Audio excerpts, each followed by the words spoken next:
Do you have any advice for the people who are not chosen? Siyempre, kung pag di ka pinili, madami pa namang iba. Oo, cliche man siyang pakinggan, pero madaming iba and mas makakahanap ka ng taong para sa'yo. I know that people say na, a no is a no. Learn to accept the no's when people give you that. But how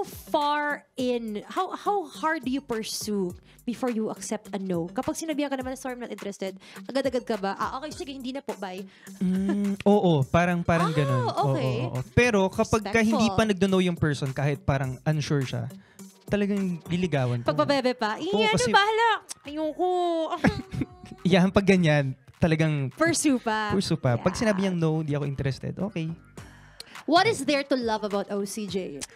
Siyempre yung... Benta mo sarili mo, dali. Uy, grabe. Feeling ko yung bravery ko to pursue my passion kasi I was doing okay abroad. So, pag uwi ko dito, wala namang sure, stable job. Gusto ko lang mag-pursue ng music ko. Feeling ko, kung kaya kong ipaglaban yan, mas kaya kong ipaglaban kung pinili niyo ako. Back! And I thank you. Hey, thanks for watching. For more exclusive videos and artist interviews, you can check out our videos by clicking here. And don't forget to follow us on our social media accounts too. Links are in the description below.